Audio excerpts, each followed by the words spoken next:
성령님, 좋은 아침입니다. 이 시간 성령님을 초청합니다.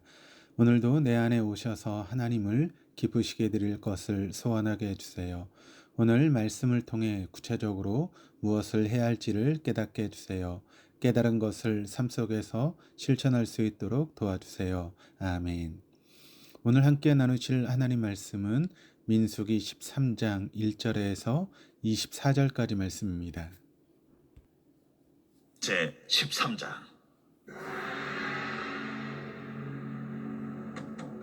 여호와께서 모세에게 말씀하여 이르시되, 사람을 보내어 내가 이스라엘 자손에게 주는 가나안 땅을 정탐하게 하되 그들의 조상의 가문 각 지파 중에서 지휘관된 자 한 사람씩 보내라.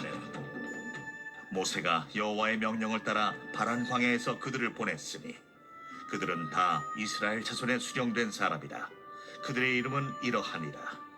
루벤 지파에서는 사쿠리 아들 삼무하여, 시므온 지파에서는 호리의 아들 사바시요, 유다 지파에서는 여분네 아들 갈렙이요, 이사갈 지파에서는 요셉의 아들 이갈이요, 에브라임 지파에서는 눈의 아들 호세아요, 베냐민 지파에서는 라브의 아들 발디요, 스불론 지파에서는 소디의 아들 갓디엘이요, 요셉 지파 곧 므낫세 지파에서는 수시의 아들 갓디요, 단 지파에서는 그말리의 아들 암미엘이요, 아셀 지파에서는 미가엘의 아들 수두리요, 납달리 지파에서는 웁시의 아들 나비요, 갓 지파에서는 마기의 아들 구엘이니 이는 모세가 땅을 정탐하러 보낸 자들의 이름이라.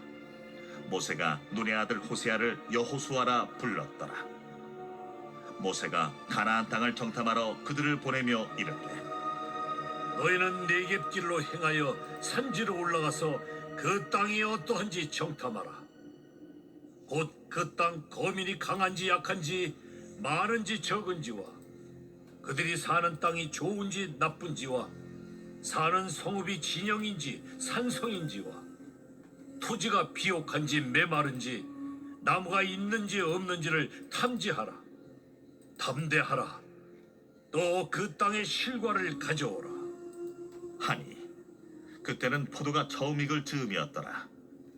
이에 그들이 올라가서 땅을 정탐하되 신광야에서부터 하맛 어기 르홉에 이르렀고, 또 네겝으로 올라가서 헤브론에 이르렀으니 헤브론은 애굽 소안보다 7년 전에 세운 곳이라. 그곳에 아낙 자손 아히만과 세세와 달메가 있었더라.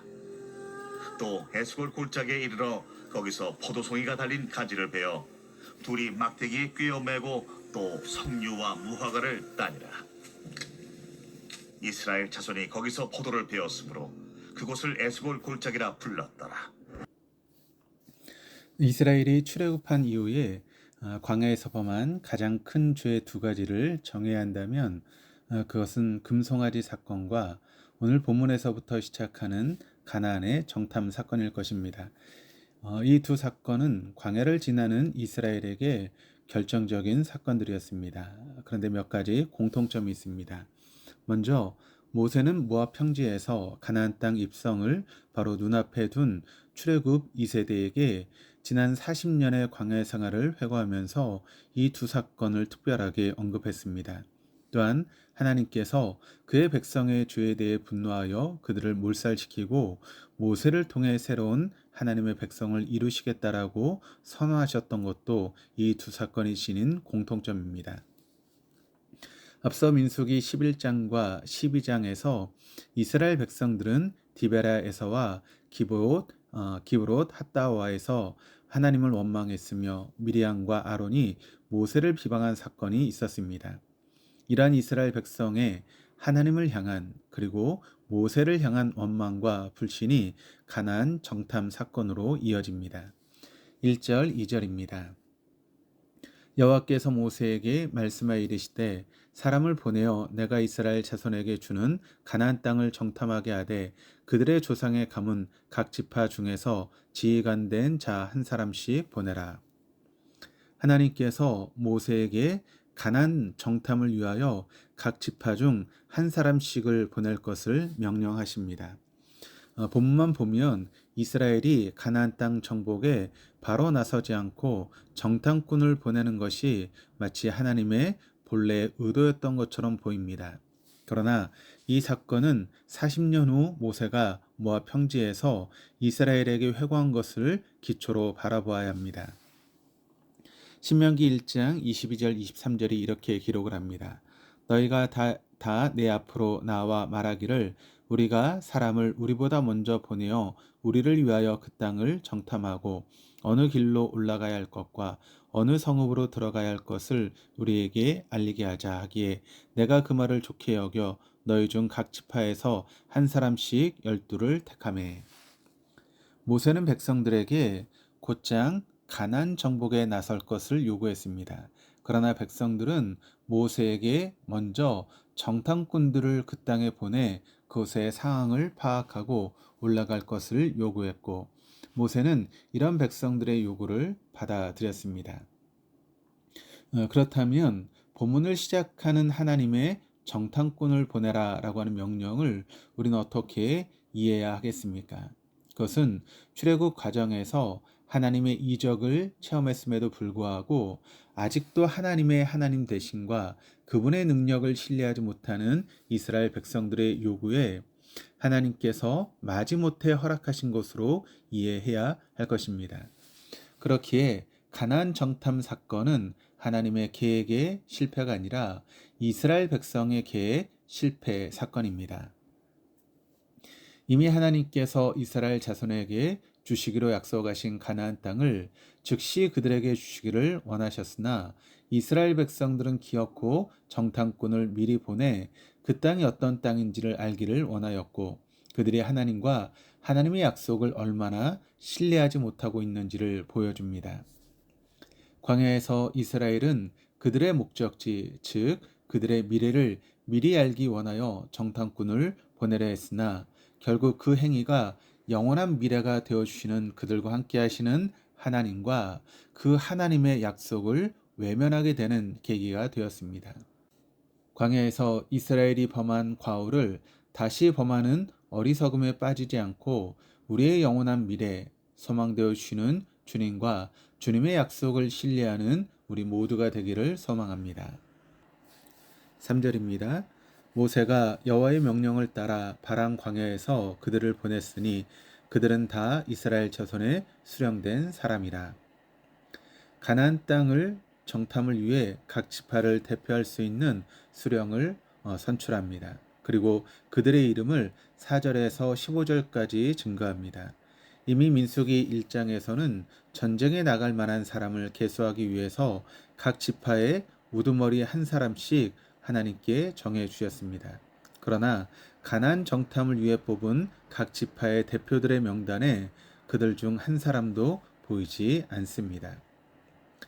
1장에 등장하는 각 지파의 지도자와 가나안 정탐을 위해 선출된 사람이 모두 다른 이유는 아마도 정탐이라고 하는 특수한 일을 감당하기 위해서 나이와 민첩성 등을 고려해야 했기 때문인 것으로 보여집니다.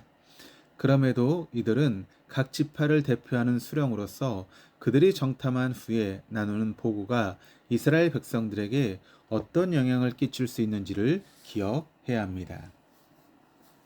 본문에서 선발된 12명의 이름은 대부분 성경의 다른 부분에서 더 이상 거론되지 않습니다.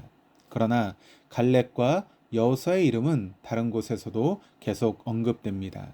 특별히 16절은 여호수아를 다시 한번 언급합니다.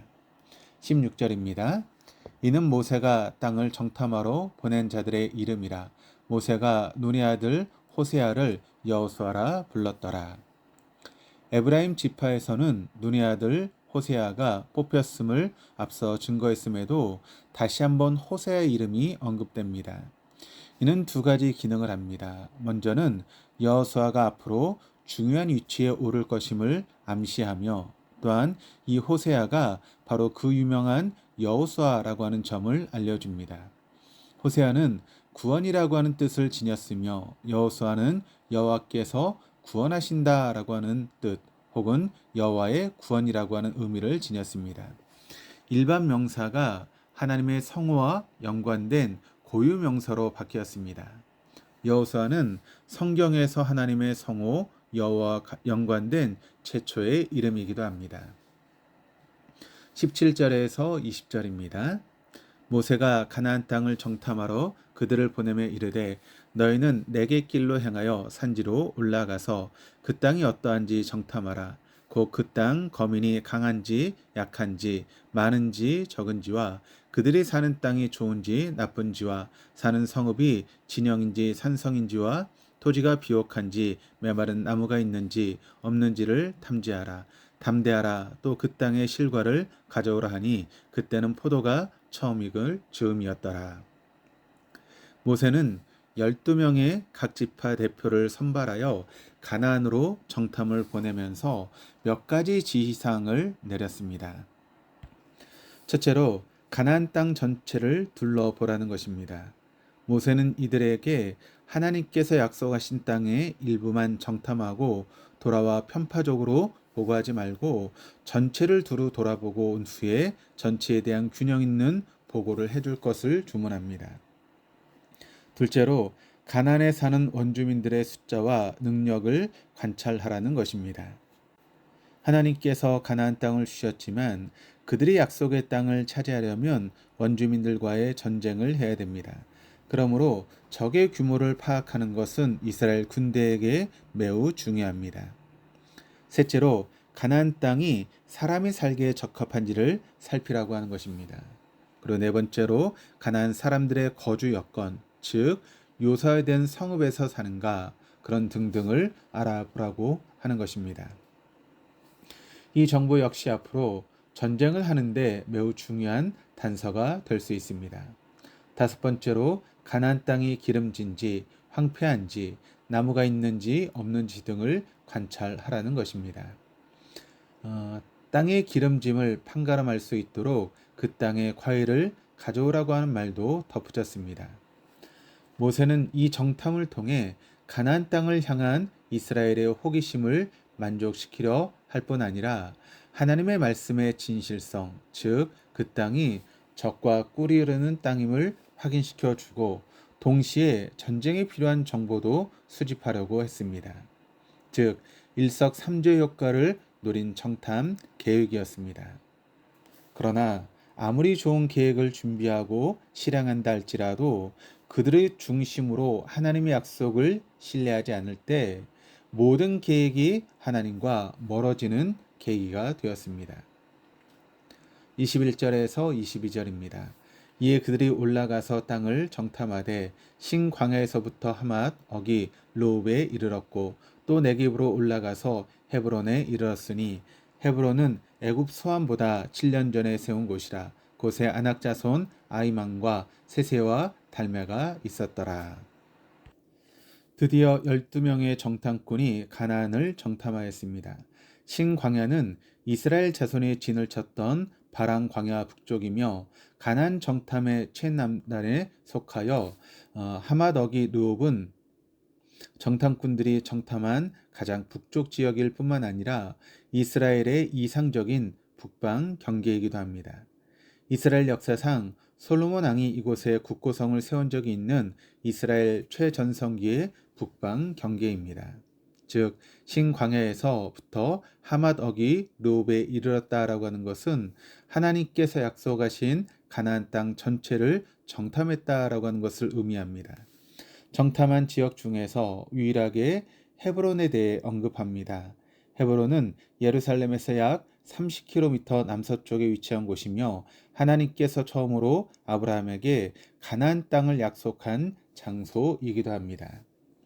헤브론 지역에 거주하던 원주민은 아낙 자손 아이만과 세세와 달메였습니다. 아낙 자손은 장대한 신체를 가진 것으로 알려져 두려움의 대상이었습니다. 나중에 갈렙과 유다 사람들이 이 세 무리를 물리치고 헤브론을 빼앗았습니다. 마지막 23절, 24절입니다. 또 에스골 골짜기에 이르러 거기서 포도송이가 달린 가지를 베어 둘이 막대기에 끼어 매고 또 석류와 무화과를 다니라. 이스라엘 자손이 거기서 포도를 베었으므로 그곳을 에스골 골짜기라 불렀더라. 정탐꾼들이 헤브론 주변의 에스골 골짜기에 도달했을 때 그들은 땅의 비옥함을 보여주는 증거로 포도송이와 석류와 무화과 나무를 막대기에 끼어 둘러매고 돌아왔습니다. 에스골 골짜기는 샘이 있어 포도 생산이 풍부한 곳이었습니다. 가나안 정탐을 위해 모세는 12명의 각 지파의 수령을 선발했으며 그들에게 어디를 어떻게 그리고 무엇을 정탐해야 할지를 명령했습니다. 철저하게 계획을 세웠고 순조롭게 정탐이 시작되었으며 그들은 가나안 온 지역을 정탐하고 모세의 명령대로 그 땅의 실과인 포도를 베어왔습니다. 이 모든 과정이 참 순조롭게 진행되었고 가나안 정탐이 마무리되게 되었습니다. 그러나 가나안 정탐을 하면서 이들의 마음의 중심에 간직해야 하는 말씀이 있었습니다. 오늘 본문의 2절에서 하나님께서는 이렇게 말씀하셨습니다. 내가 이스라엘 자손에게 주는 가나안 땅을 정탐하게 하되. 즉 가나안 땅은 하나님께서 이스라엘 백성에게 주시겠다고 약속하셨고 그 약속하신 하나님은 약속을 이루시는 분이심을 마음 중심으로 받아들이고 기억하는 것입니다. 안타깝게도 하나님 약속을 중심으로 받아들이지 않은 10명의 정탐꾼과 그들의 보고를 들은 온 이스라엘 백성은 금송아지 사건과 필적할 만한 큰 죄악을 범하게 됩니다. 오늘 하루 우리의 계획이 순적하게 이루어지고 있는가에 우리의 온 마음을 쏟는 것이 아니라 믿음의 눈을 들어 우리와 영원히 함께 하시겠다고 약속하신 주님의 말씀을 우리의 마음 중심에 붙들며 신실한 주님의 제자로 살아갈 수 있는 우리 모두가 될 수 있기를 주님의 이름으로 축복합니다. 기도하시겠습니다. 하나님 아버지, 이스라엘 백성들이 하나님의 약속을 신뢰하지 않고 앞서 가나안 땅을 살펴보기를 원했으며 주님의 약속을 그 마음의 중심에 두지 않아 가나안 정탐이 하나님께 큰 죄를 범하는 통로가 되었음을 살펴보았습니다. 주님, 아무리 우리의 삶이 우리의 계획대로 순적하게 진행되고 있는 것처럼 보여도 우리가 믿음의 눈을 들지 않고 우리의 마음의 중심에 우리와 영원히 함께 하시겠다고 약속하신 주님을 붙들지 않을 때 우리도 주님과 멀어질 수 있음을 기억하며 오늘도 신실한 주님의 제자로 살아가게 하여 주옵소서. 감사드리며 예수 그리스도 이름으로 기도드립니다. 아멘.